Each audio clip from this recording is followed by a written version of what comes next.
Hi friends, నేను మీ గోదారమ్మ శాంతిని. ఈరోజు మనం వెన్న తీస్తాం కదా ఫ్రెండ్స్, మేగడ మజ్జిగ, వెన్న తీసిన మజ్జిగ. దీన్ని మజ్జిగ చారులో తాలింపు పెట్టుకుందాం ఫ్రెండ్స్, చాలా బాగుంటుంది. ఫస్ట్ కొంచెం గిన్నె వేడెక్కాక ఆయిల్ పోసుకోవాలి ఫ్రెండ్స్. 2 టేబుల్ స్పూన్ల ఆయిల్ పోసుకుందాం.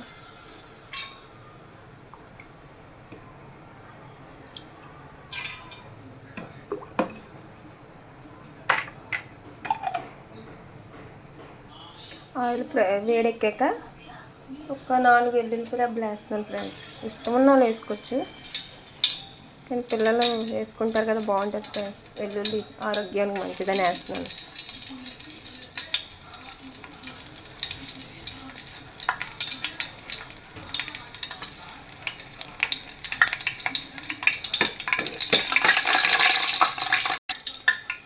వెల్లుల్లి వేగాక కొంచెం ఆవాలు వేస్తున్నాను.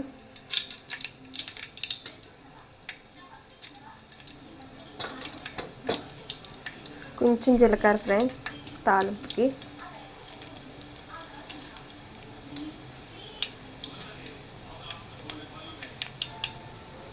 తర్వాత కరివేపాకు వేసాను.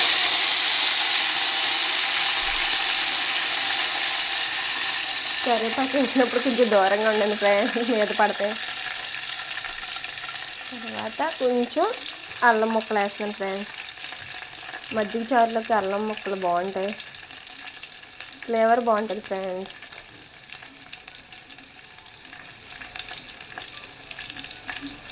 తర్వాత సన్నగా తరుక్కున్న పచ్చిమిర్చి. నేను పచ్చిమిర్చి కారం వేస్తున్నాను ఫ్రెండ్స్, ఇష్టం ఉన్న వాళ్ళు ఎండుమిర్చి కూడా వేసుకోవచ్చు.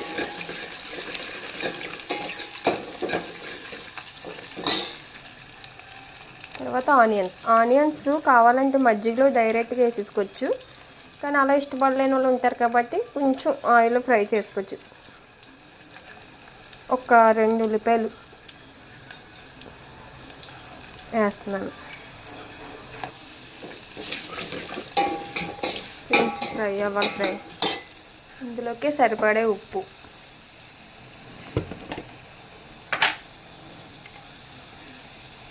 సాల్ట్ వేస్తున్నాను ఫ్రెండ్స్. సరిపడా వేసుకోండి, సరిపోతే తర్వాత వేసుకోవచ్చు.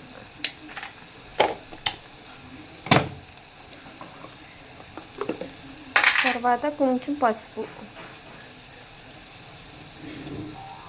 వేస్తున్నాను ఫ్రెండ్స్.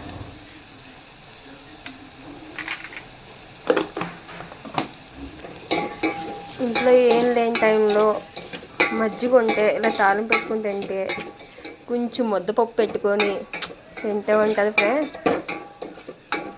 సూపర్ ఉంటుంది. అంటే చాలామంది మేగడ తీసిన మజ్జిగని వేస్ట్ అయిపోద్ది కదా ఫ్రెండ్స్, తినరు, ఇష్టపడరు. అలాంటప్పుడు దాన్ని వేస్ట్ చేయకుండా ఇలా మజ్జిగ చారు ఇలా తాలింపు పెట్టుకోవచ్చు. కొంచెం ఫ్రై అయ్యాక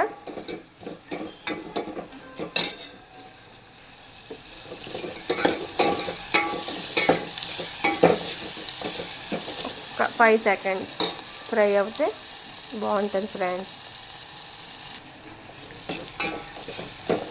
ఫ్రెండ్స్ మరీ ఎక్కువ ఫ్రై అవ్వక్కర్లేదు, ఇలా సరిపోద్ది ఫ్రెండ్స్.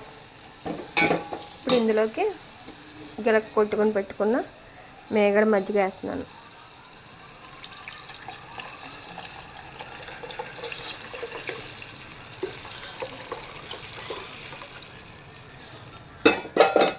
చూసారా ఫ్రెండ్స్ ఎంత కలర్ఫుల్గా ఉందో. ఇందులో కొంచెం కొత్తిమీర కూడా వేసుకోవచ్చు, నా దగ్గర లేదని వేయలేదు ఫ్రెండ్స్. కొంచెం ఒక 10 మినిట్స్ ఉంచి ఆఫ్ చేసేసుకోవచ్చు. ఒకసారి ఉప్పు చూసుకొని సరిపోతే మళ్ళీ వేసుకోండి. ఓకే ఫ్రెండ్స్, మీ గోదారమ్మ శాంతి. లైక్ చేయండి ఫ్రెండ్స్, షేర్ చేయండి, సబ్స్క్రైబర్ చేసుకోండి. Okay friends, bye.